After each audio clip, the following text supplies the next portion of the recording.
Welcome, everybody, to the Notorious OTB, brought to you by the Sports Gambling Podcast Network. And, folks, as always, it's all good, baby. It was all a dream.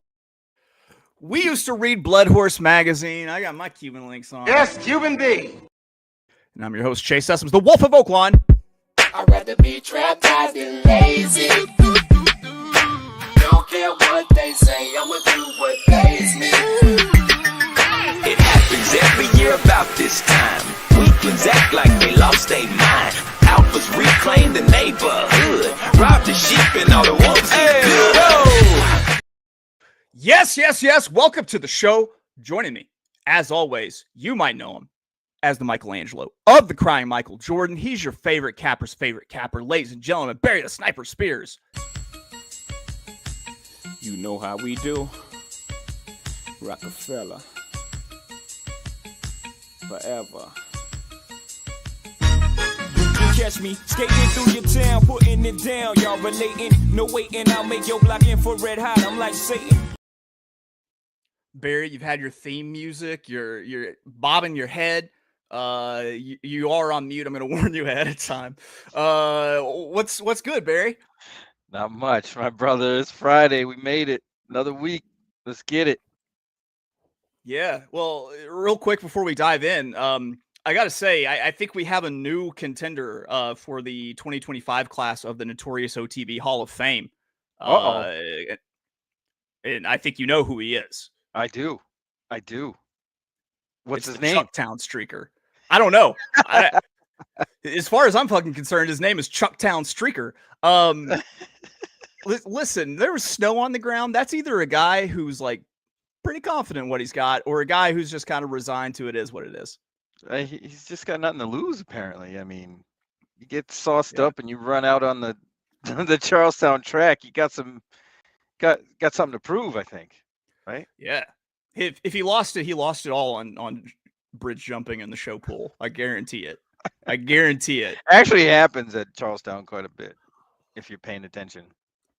Oh yeah. It's I always imagine there's a guy in West Virginia walking around with a Louis Vuitton duffel just filled with hundreds, and he places the bet at the window every single time with just stacks on stacks of cash. And then proceeds to the nearest bridge to jump off. Yeah. Kerplunk. Barry, it's Friday.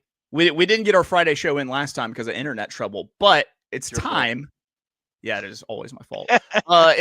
It's time for our Friday show. It's the horse racing sensation sweeping the nation. We call it Who's Your Single? Because Barry and I have scoured through today's cards at multiple tracks to find one horse we think you can key in your horizontals or on top in your vertical bets.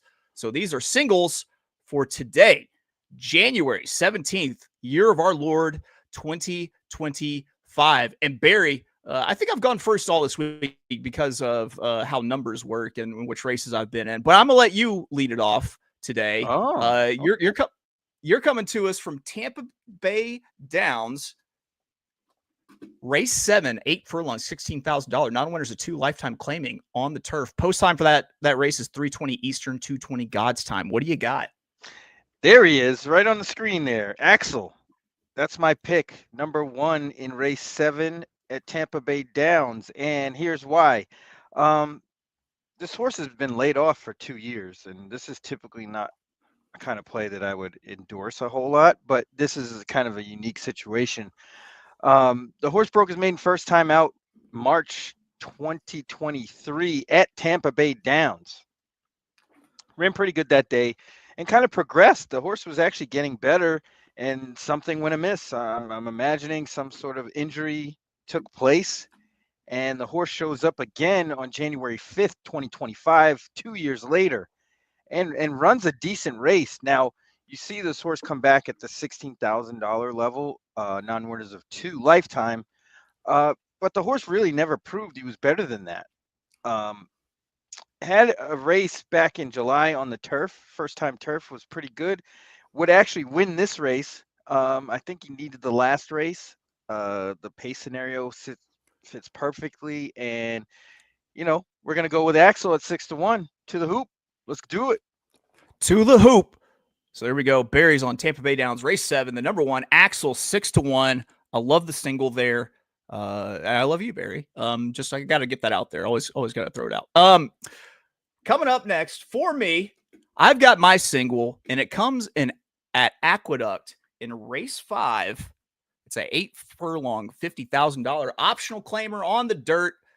Post time for this one, 2:10 Eastern, 1:10 God's time. And I'm singling number 1, Jerry's Out at 9-2. When you watch the results from yesterday at Aqueduct, it's pretty apparent that there was an early speed bias. If you weren't forwardly placed and within 2 lengths of the lead, hitting the turn, you weren't going to win. That held true for all of the races yesterday, except for the finale, and that's where you saw an artificial pace meltdown. Those happen when everyone thinks you have to be on the front end and everyone sends. It usually happens later in the card, too. It's something like I try to predict when there's an early speed bias, like when is the entire jockey colony going to decide to send?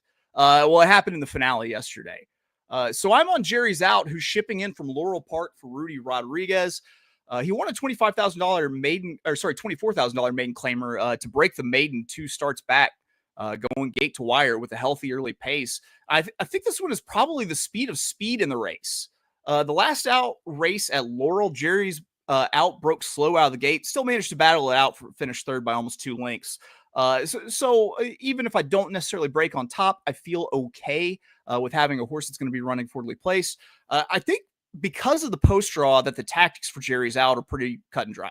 Rail draw, he's got to go. So I'm expecting this one to be on the lead or very damn near it if someone beats him to the break. The primary contenders would probably be the 7 or 8 for the lead. Now, this one is stretching out for the first time to the 8 furlong distance, so I dug into the pedigree. The improbable on the top line isn't necessarily promising. However, when you look at the bottom line of the pedigree, the damn Endless Chatter was a winner at a mile and longer, and all the other half siblings of Jerry's Out have won at a mile or longer distance. So that kind of eases that concern. And this feels like a really sneaky horse because of it being based at Laurel for Rudy. He's had it stashed there, and I think he's got a decent one here. It's going to make its own race, meaning it's not relying on someone else for a setup, and that fits my criteria for a horse to single. So, number 1, Jerry's Out for me at 9-2. Also, 2. I like those kicks. Look at those kicks. You got the J's on. I'm wearing my J's too. If I actually took yoga and shit, I might be able to show you right now, but I can't get my foot up to my face at this current juncture. Yeah, people at the Pegasus gonna get a treat with my footwear. Oh, what do you say wearing? that? I'll just say that. I'll put it out, on Pegasus Day. But yeah, they're gonna get a treat.